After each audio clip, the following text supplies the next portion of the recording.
What's up everyone, this is Kenny here from Property Stories. So today I would like to talk about property valuation. It's a subject that I'm very familiar with as a banker, property investor, and also as a real estate agent previously. Today I would like to cover everything about property valuation, from A to Z. And this video, right, is especially useful to all of you real estate agents who's dealing in the subsales market, especially in subsales market. I'm going to share with you like what we need to check value, maybe what my experience is when it comes to value checking, when it comes to seeing the deal converted or not. So I'm going to share with you all this. And to the owners out there, I'm also going to share with you how to check the property value, your own property value without going through the agents. And also, like if you want to check value, right, what are the informations you need to provide to your agents so that agents can actually check the value for you if you want to sell or refinance. So let's start. What are the information that is required for the banker to check a property value? These 5. Number 1, full postal address of the property. Number 2, property type. Number 3, the size, land area and build up or land area and build up. Number 4, what are the renovations there is. Number 5, the asking price. Okay, let's go through one by one. The first one, property address with unit number. Why is this important? When you check the value of property, right, the valuer, yes, we bankers, we don't give you the value, okay? The value come from our panel valuers. So when the valuers actually check, they want to make sure that is the exact unit that they are checking. Remember, in the subsales market, every unit is different. The renovations is different, the elevation is different. Okay, if you're buying high rise, the view is different. Even if you are buying a landed one, you may be facing a highway or not facing inside, all different. So that is why it's very important the valuer actually has the unit number on top of all the street names and postcode, everything. Okay. Number 2, property type. So what is this? You need to tell the banker what is the property type. Condominium, service apartment, 2-story terrace house, okay? Or maybe a bungalow, 2-story bungalow, 2-story semi-D, whatever it is, you need to tell the property type. Factory, shop lot, 2-story shop lot. You get the picture. Number 3, size, land area or build up, or sometimes both if you have. So what instances, right, you don't have a land area? For example, let's just say a high rise is of course built up because you don't have land. So the build up must be accurate. 1,000 and 1,050 square feet is different. Imagine if 1 square feet is 1,000 per square feet. The difference within these two property is already 50,000. So make sure you give the correct information to your bankers. So for landed property is land area. 2-story, like for example your 2-story terrace house, you just need to provide the land area. If you don't have the build up, it's okay. They just check based on the land area. Number 4, renovations. If you got any renovations, just let the banker know. You don't have, just say basic. Okay. The most common renovation is kitchen cabinet. That's all. Just if you have a kitchen cabinet, just write kitchen cabinet. Then the next one I want to stress is extensions. Do you have any extension? Extensions with approval or not? If you have an extension but there's no approval, the valuer will not take into account, and don't be surprised if your value of your property is lower. Okay, I understand some of the plans, right, you have long time ago apply, you don't know where you put the approval plans. So I understand, okay? But it doesn't mean that the bank is going to give you a higher value because you just lost your document, or even the document I don't know where you put, or you didn't get your document. The onus is on you as an owner to get the correct documents and keep it safely for future use. Okay, don't tell the banker, hey, I got renovation approval, I got approval one, but I lost the plan D, or the council didn't pay, the dog eat my plan, my dog eat my plan, I don't know. These are all excuses. In valuation, we only deal with documents. We do not deal with excuses or what if. So if you got the approval, you give you higher value. You don't have, it's a lower value. It's simple as that. The last but not least, number 5, right, is asking price. So asking price, owners, when you want to check the value, you definitely, if you want to sell, right, or refinance, you have a ballpark figure in your mind. Example, let's just say you buy 500,000 10 years ago. Now, you heard property price go up high, then your neighbor suddenly sell for 800,000. Then you might want to test the boundaries, say 1 million. So just give this 1 million value to your agents. You tell the agents, agent, I want to sell for 1 million. Could you please check if the bank can support this valuation? So just provide the information to the agents and let them check. And next one, this is specifically to the agents. I noticed from my personal experience, agents that come and ask me to check value, they sometimes go through like this. Hi Kenny, can you please help to check the value of this property? My owner wants to sell but don't know what price to sell. Very familiar, right? Don't know what price to sell. So from my experience, there is no such thing as owner no ballpark value to ask to what to sell one. When I ask back the agent, say, hey, the owner don't have any price in mind I want to sell. Oh no, I just don't know. That's why I want to check. 3 reasons are from my personal experience. Number one, the owner is testing you. You are new, right? I can guarantee you, if you are new to the area or even new to industry, the owners out there will test you before you give you the listing. Okay? They will ask you to check values like this and see which one gives them the fastest and also the highest. Second, the owner is not serious about selling. So you don't have to waste time. Why I say not serious about selling? Because they don't have a ballpark value. If the person that is serious about selling, right, they would have already done like a research or asked around. Then will know roughly, okay, this one, my property value worth how much? They will know. Okay. Number 3, the property, right, is really the transaction too little. Too little or non-existent because maybe the place is too old, maybe the place has so many own stay and then there's not much transaction, so the valuer cannot give you. So if you check, right, you will not know unless you check with a banker. So that is possible as well, but in most cases, right, it's always 1 and 2 most of the time. Third one is a very rare instances.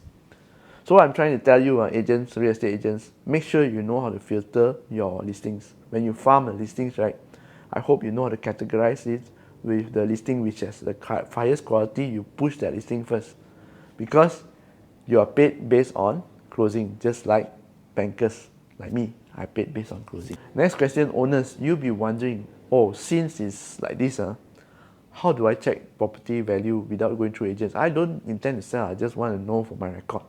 There's 2 websites you can use. Number 1, iproperty.com. There's a recent transacted data here that should suffice. Number 2, bricks.my. See, okay, you can use these 2 sites. Although, from what I've heard, right, the bricks.my will be shut down soon to integrate fully into iProperty. I'm not sure whether this is true or not so you all can verify. Next question, you'll be asking, right, all these 5 information that I wanted, right, just now. 5, let's recap. Number 1 is full postal address. Number 2 is property type. Number 3 is the size of the property, land area or build up. Number 4, what are the renovations? You've got, give pictures. And number 5, asking price.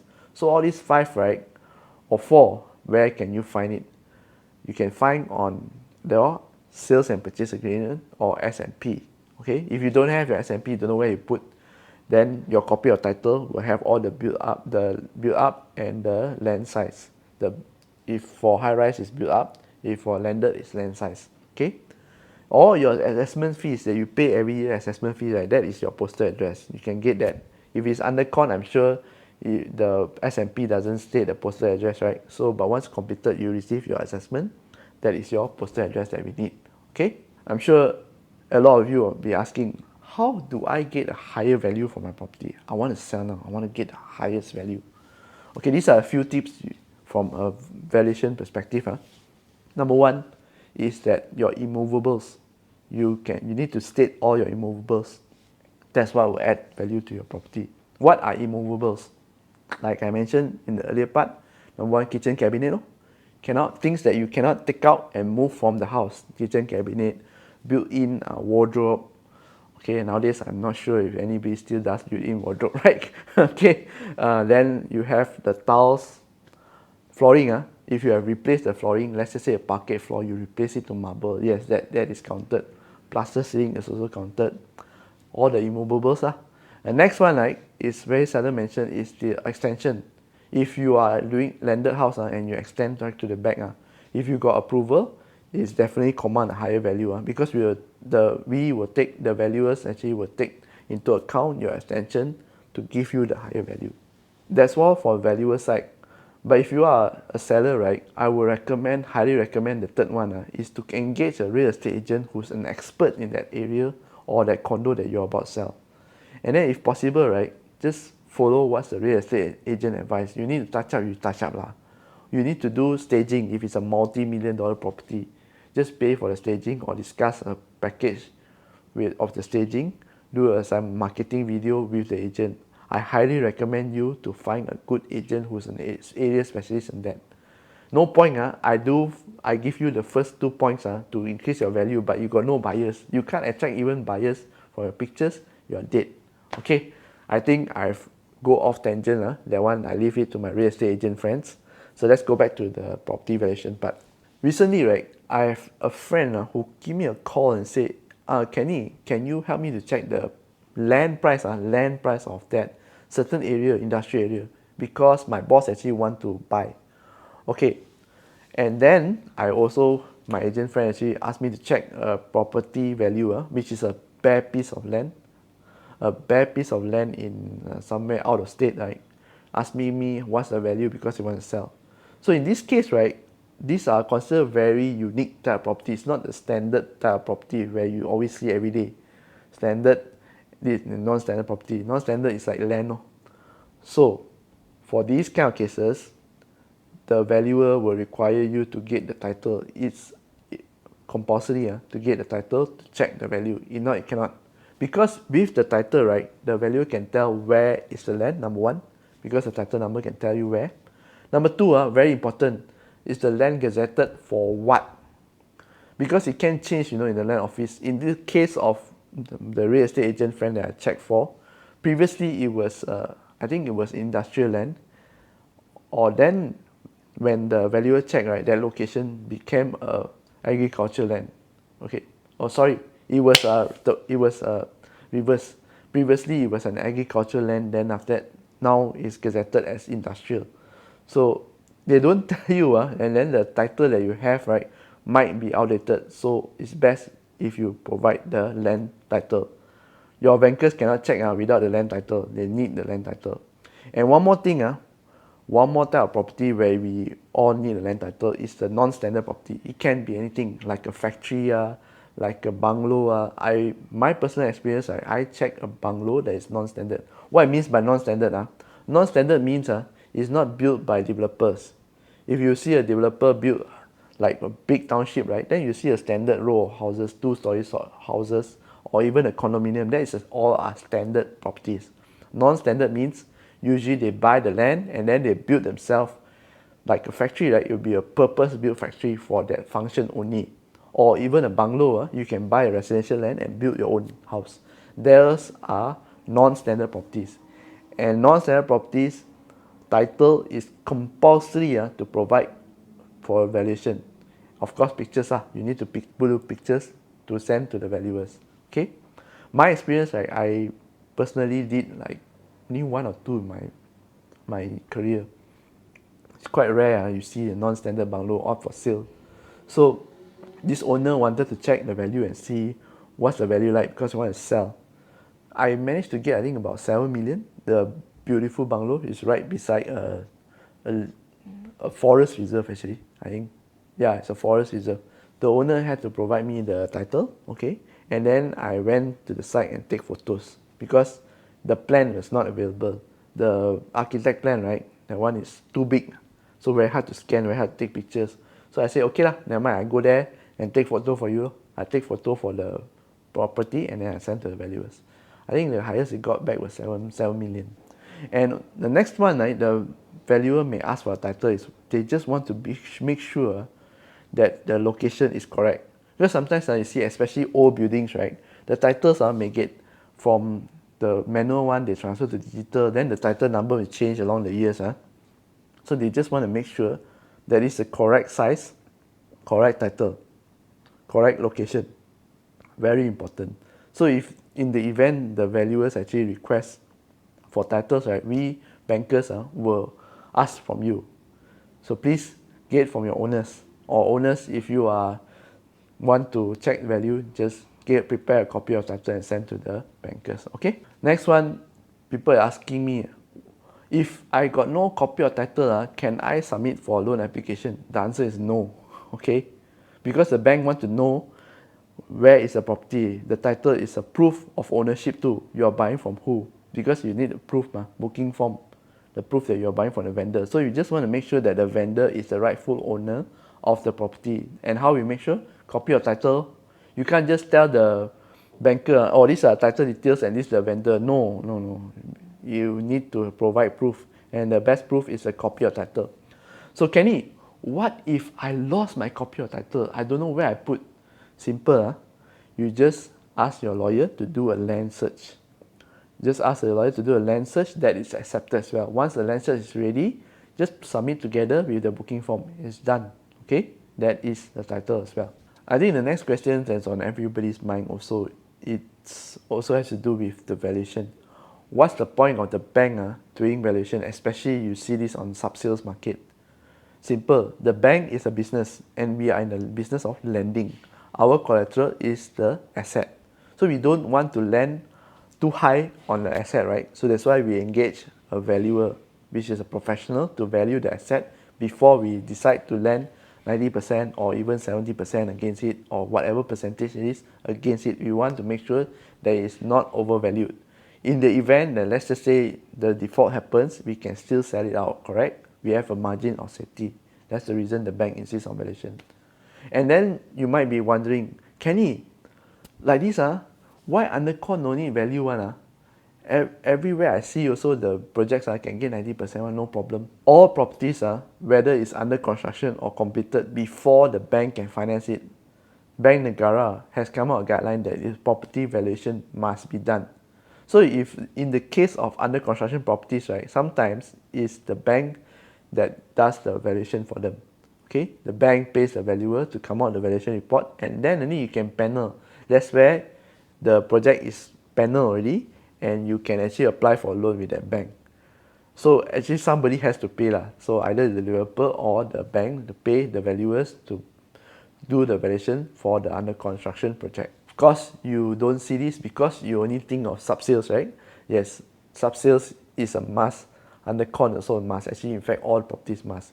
And in the event of subsale properties, if you buy, then the valuation fees is to be borne by the borrower. And in this case, usually you can finance into the loan or pay cash.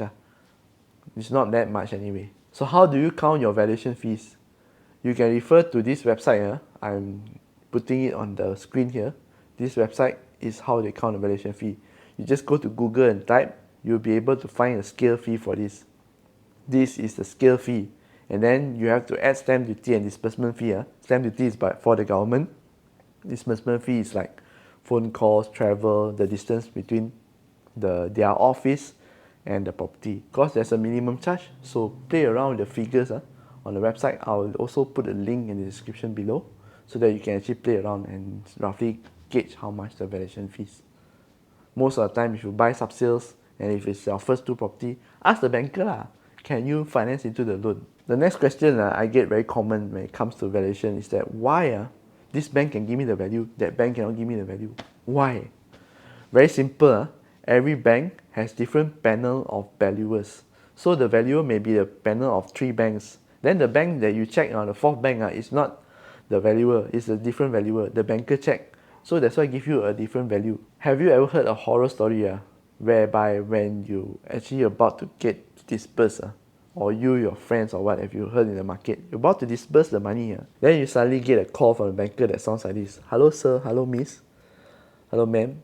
I'm calling to inform you that our panel valuer say that the property value doesn't match. It's lower than what was indicated earlier. Hence, you need to make a decision on the loan, whether you want to, what you want to do. Okay, what does this mean? Let's just say when upon submission we talk about the property value, say 700,000. You give us the information, the valuer said 700,000.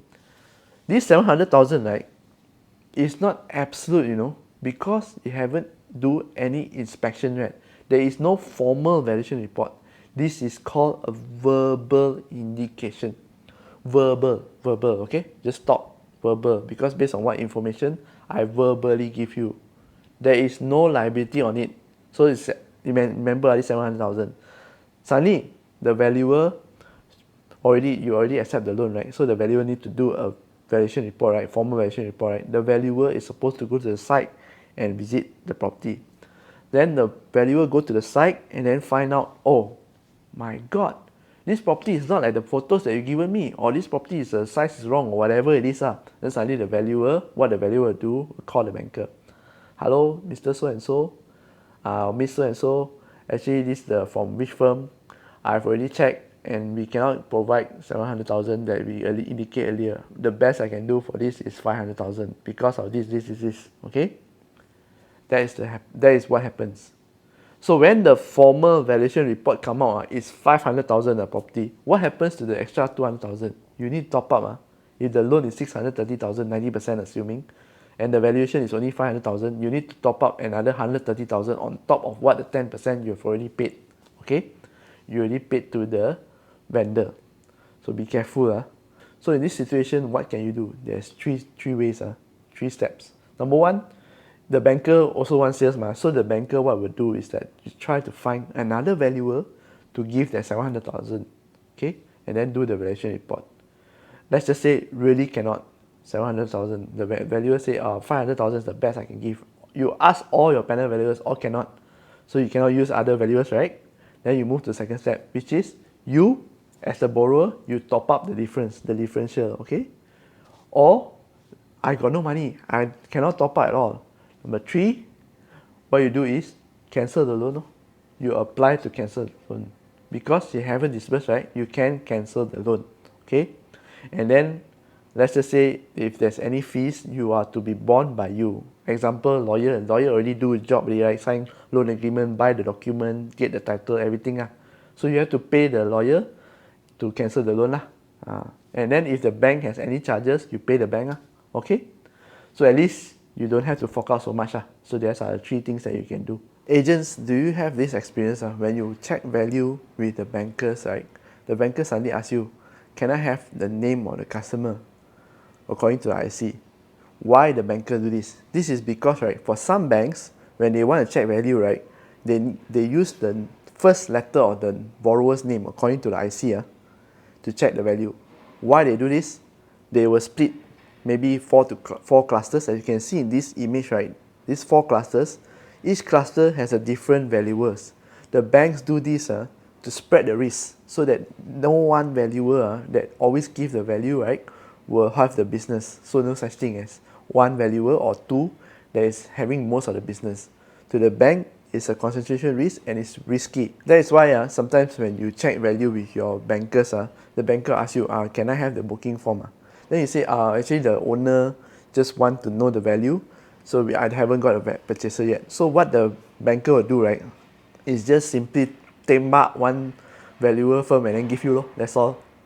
That is why sometimes when you also send the booking form with the price that he already said in quote, but the buyer unfortunately doesn't fall into that cluster. Like this cluster I'm showing you here, the name maybe doesn't fall there, so the value cannot match. That is why these things happen. Okay, I hope this video has been helpful for you to understand from the banker's perspective, okay, on property valuation.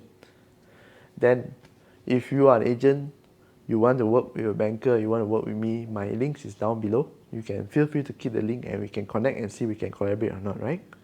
Okay, so last but not least, this is Kenny here from Property Stories, signing off until another video.